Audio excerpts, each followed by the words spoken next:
గత కొద్ది రోజులుగా మనం ఢిల్లీలో చూస్తున్నాం. జంతర్ మంతర్ దగ్గర చేసిన ఉద్యమాలు, అక్కడ ఆ పరిణామాలు చూస్తే నిజంగా జంజీ అనుకుంటే ఏదైనా సాధ్యమని నిరూపించగలిగింది. ఎందుకంటే ఈరోజు జంజీ యుద్ధం వల్ల దిగి నీట్ పరీక్షలలో ఏవైతే అక్రమాలు జరిగాయో వాటికి నైతిక బాధ్యత వహిస్తూ కేంద్ర విద్యాశాఖ మంత్రి ధర్మేంద్ర ప్రధాన్ గారు రాజీనామా చేయడం జరిగింది. నిజంగా ఇది అందరూ కూడా మనందరం చూసాం. నిన్న ఏదైతే మన కేంద్ర విద్యాశాఖ మంత్రి గారు రాజీనామా చేశారో నైతిక బాధ్యత వహిస్తూ రాజీనామా చేయడం జరిగింది. అదేవిధంగా ఈరోజు యువత అంతా కూడా, దేశంలో ఉన్న యువత అంతా కూడా ఈరోజు వాళ్ళు కోరుకునేది ఏంటంటే ఒక ప్రభుత్వం కానీ అదేవిధంగా నాయకులు కానీ ఎవరైనా సరే వారి నుంచి ఒక జవాబుదారీతనం కావాలని కోరుకుంటున్నారు. అదేవిధంగా మన ఆంధ్ర రాష్ట్రంలోకి వచ్చేటప్పటికి ఇక్కడ ఉన్న జంజీ అందరూ కూడా ఇక్కడ కూడా ఆంధ్ర రాష్ట్రంలో కూడా ఒక జవాబుదారీతనం కావాలి అని అందరూ కోరుకుంటున్నారు.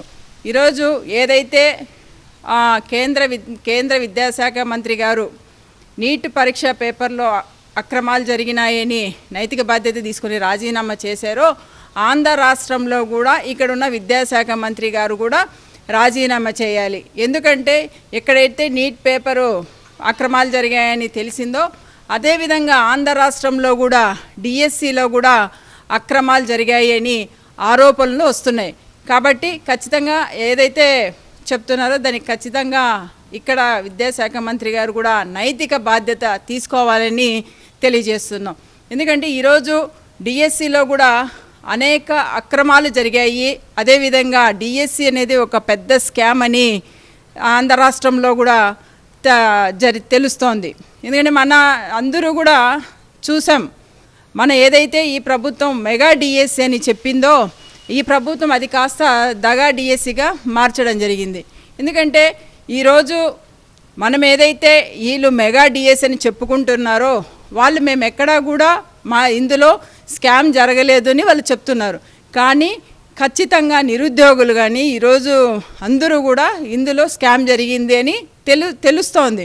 ఎందుకంటే దీనికి ఇవి ఆరోపణలు కాదు, నిజాలని తెలియజేస్తున్నాం.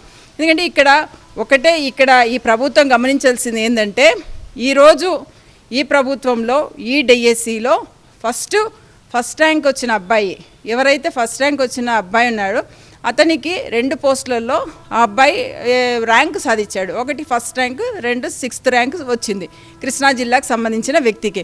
అయితే ఆ అబ్బాయికి ఎందుకు మీరు పోస్ట్ ఇవ్వలేదు అని ఆ అబ్బాయి వెంటనే కోర్టును ఆశ్రయించడం జరిగింది. ఎప్పుడైతే ఆ నవీన్ అబ్బాయి కోర్టుకు వెళ్ళిన తర్వాత ఇక్కడ ఏవైతే అక్రమాలు జరిగాయో అన్నీ కూడా ఒక్కొక్కటి బయటపడడం జరిగింది. ఇక్కడ నవీన్ అనే అబ్బాయికి ఎందుకు పోస్ట్ ఇవ్వలేదు అని మేము అక్కడ కమిషన్ ఆఫీసులో కూడా అడగడం జరిగితే అక్కడ ఆ రోజు ఆఫీసర్స్ చెప్పడం ఏంటి, వాళ్ళు 2 విధాలుగా చెప్తున్నారు. నవీన్ అనే అబ్బాయి మాకు ఎన్ఓసి ఇవ్వలేదు, ఎగ్జామ్ రాస్తున్నప్పుడు ఎన్ఓసి ఇవ్వలేదు అని ఒకటి చెప్పారు. సెకండ్ది ఏం చెప్పారు, వాళ్ళు అబ్బాయి సర్టిఫికెట్ వెరిఫికేషన్కు అటెండ్ కాలేదు అని చెప్తున్నారు.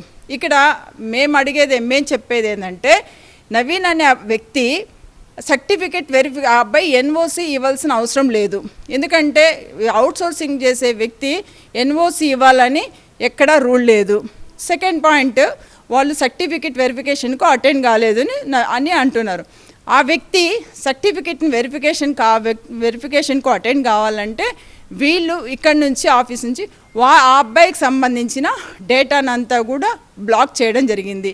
సో అది ఒకటి, సర్టిఫికెట్ వెరిఫికేషన్కి రావాలని ఎక్కడ కూడా అబ్బాయికి ఫోన్ చేసింది కానీ ఆఫీస్ నుంచి ఇన్ఫర్మేషన్ పోయింది కానీ ఎక్కడా లేదు.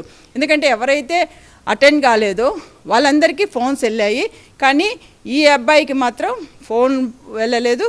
కాబట్టి అబ్బాయి అటెండ్ కాలేదు, మేము పోస్ట్ ఇవ్వలేదని ఆఫీసర్ చెప్తున్నారు.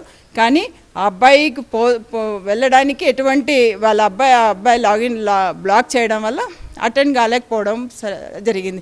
సో ఆ అబ్బాయి నాకు అన్యాయం జరిగిందని కోర్టుకు వెళ్ళారు. సో ఈరోజు అది అక్కడే ఒక అక్రమాలు దీంట్లో జరిగితే అక్కడే మనకు అర్థమైంది డిఎస్సిలో పేపర్ లీక్ అయిందని ఒక అనుమానాలు నిరుద్యోగులకు అందరికీ కలిగింది.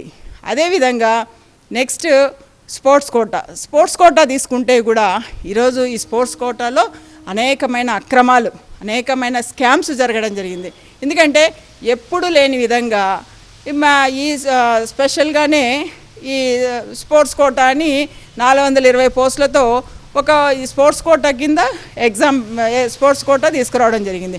అది కూడా జీవోలు జీవో నెంబర్ 4, జీవో నెంబర్ 47 ఈ జీవోలు తీసుకొచ్చి ఎక్కడ ఈ స్పోర్ట్స్ కోటాకు సంబంధించి ఎక్కడా కూడా డిఎస్సి పరీక్షలు పెట్టకపోవడం, డిఎస్సి పరీక్షలు లేకోకుండా కూడా పోస్టులు ఇవ్వడం అనేది నిజంగా చాలా దారుణం. ఎందుకంటే ఈరోజు ఏదైనా స్పోర్ట్స్ కోటాలో కూడా పోస్ట్ రావాలంటే కంపల్సరీ డిఎస్సి పరీక్ష రాయాలి.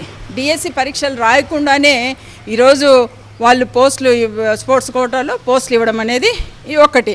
ఇంకా చూసుకుంటే ఈరోజు ఆ జీవోలు ఏవైతే ఈ పరీక్షలు ఈ కార్యక్రమం ఇదంతా అయిపోయిన పోస్టులు ఇచ్చేసిన తర్వాత మళ్ళీ 23 జీవోని తీసుకొచ్చి నెక్స్ట్ ఎగ్జామ్ పెట్టే మనం స్పోర్ట్స్ కోటాలకు కూడా మళ్ళీ నెక్స్ట్ ఎగ్జామ్ పెట్టాలి అని ఇంకో జీవోని తీసుకురావడం జరిగింది.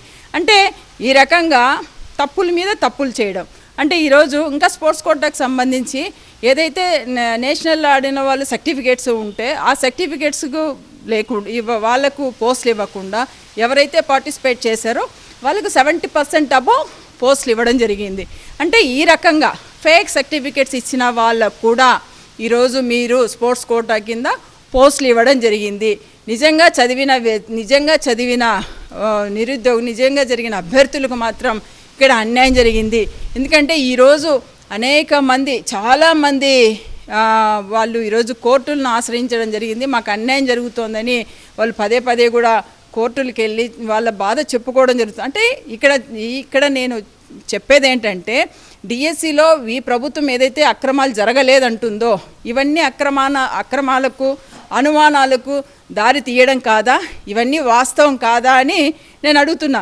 ఈ విధంగా ఆంధ్ర రాష్ట్రంలో అదేవిధంగా ఇంకా 1:1 రేషియోలో వాళ్ళను సర్టిఫికేట్ వెరిఫికేషన్ పిలిచి వాళ్ళకు కూడా ఈరోజు ఈ ప్రభుత్వం మొండి చేయి చూపించడం జరిగింది.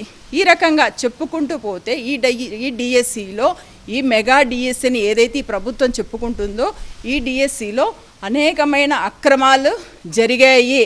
ఇవి వాస్తవం, ఇవి ఆరోపణలు కాదు, వాస్తవాలని కూడా మేము ఈ సందర్భంగా తెలియజేస్తున్నాం. ఎందుకంటే ఇక్కడ ఏదైతే ఈ రాష్ట్రానికి విద్యాశాఖ మంత్రి గారు ఉన్నారో ఖచ్చితంగా ఆయన దీని మీద అంటే సిబిఐ ఎంక్వైరీ జరిపించాలని మేము తెలియజేస్తున్నాం. ఎందుకంటే మీరు ఏదైతే డిఎస్సిని చాలా పారదర్శకంగా జరగాల్సిన డిఎస్సిని ఈరోజు దగా డిఎస్సి చేయడం అంటే నిజంగా ఈరోజు నిరుద్యోగులందరూ కూడా చాలా బాధపడే పరిస్థితి.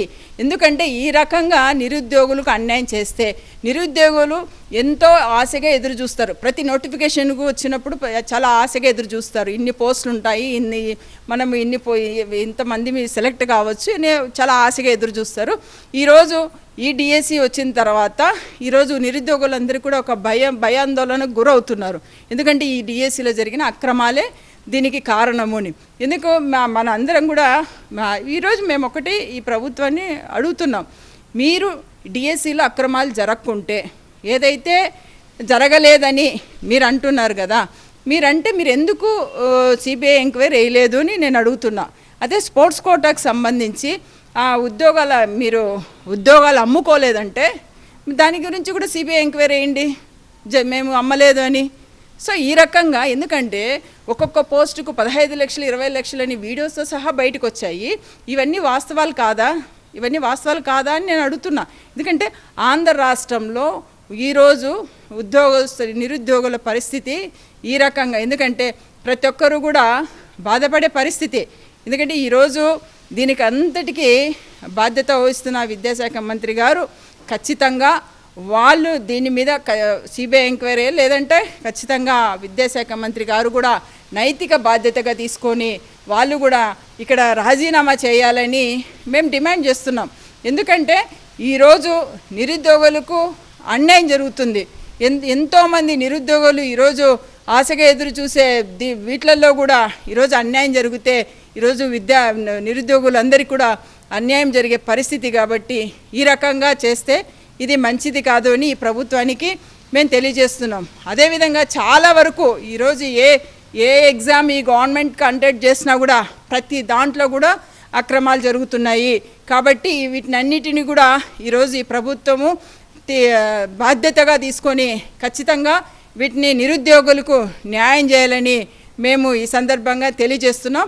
ఇంకా ఏంటంటే ఎక్కడైనా సరే ఈరోజు ఆంధ్ర రాష్ట్రంలో ఈరోజు కేంద్ర రాష్ట్రంలోనే కేంద్ర విద్యాశాఖ మంత్రి గారు నైతిక బాధ్యత తీసుకొని ఆయన ఏదైతే రాజీనామా చేశారో అదేవిధంగా ఇక్కడ డిఎస్సిలో జరిగిన అక్రమాలకు ఇక్కడ కూడా ఒక నైతిక బాధ్యత తీసుకోవాలని నేను ఈ విద్యాశాఖ మంత్రి గారిని కోరుచున్నాను. ఎందుకంటే లేకపోతే ఖచ్చితంగా దీన్ని మీరు సిబిఐ ఎంక్వైరీకు ఖచ్చితంగా వేయాలని మేము ఈ సందర్భంగా డిమాండ్ చేస్తున్నాం. ఒక ఉద్యోగికి ఈరోజు అక్రమంగా ఒక పోస్ట్ ఒక ఉద్యోగికి ఇస్తే ఆ ఉద్యోగి నిజంగా వాళ్ళ అర్హత నిజంగా వాళ్ళ టాలెంట్ను ఈరోజు మీరు అవమానపరిచినట్లు, అదేవిధంగా వాళ్ళ జీవితాలతో ఆడుకున్నట్టు ఈరోజు ఒక ఉద్యోగి పోస్టు ఒక అక్రమంగా ఒక పోస్టును మీరు అమ్ముకుంటే ఆ పోస్టుకు నిజంగా ఆ దాంట్లో సెలెక్ట్ అయ్యే ఒక అభ్యర్థికి వాళ్ళ కుటుంబాలకు ఈరోజు వాళ్ళ కుటుంబాలు కానీ వాళ్ళు కానీ నిజంగా చాలా బాధపడే పరిస్థితి. కాబట్టి దయచేసి ప్రతి ఏది ఎగ్జామ్ జరిగినా ఖచ్చితంగా కరెక్ట్గా కండక్ట్ చేయాలని, ఇటువంటి అక్రమాలకు చేయకూడదని ఈ ప్రభుత్వాన్ని మేము డిమాండ్ చేస్తున్నాం. తక్షణమే ఖచ్చితంగా మీరు కూడా ఇక్కడున్న ఈ ప్రభుత్వం కూడా వెంటనే ఏదైతే డిఎస్సిలో జరిగిన అక్రమాలకు సిబిఐ ఎంక్వైరీ వేయాలని ఈ సందర్భంగా మేము కోరుకుంటున్నాం. ఎందుకంటే మీరు ఎప్పుడు కూడా మేము ఇచ్చిన పోస్టులే కరెక్ట్గా ఉన్నాయి, ఇక్కడ ఎక్కడా కూడా అక్రమాలు జరగలేదని ఈ ప్రభుత్వము ఈ ఉద్యోగస్తులతో ఎవరైతే ఆఫీసర్లు ఇచ్చారో ఈ డిఎస్సికి సంబంధించి వాళ్ళే మేము కరెక్ట్గా చేశామని వాళ్ళు చెప్పుకుంటే సరిపోదు. ఖచ్చితంగా ఇది సిబిఐ ఎంక్వైరీ జరపాలని తెలియజేస్తున్నాం.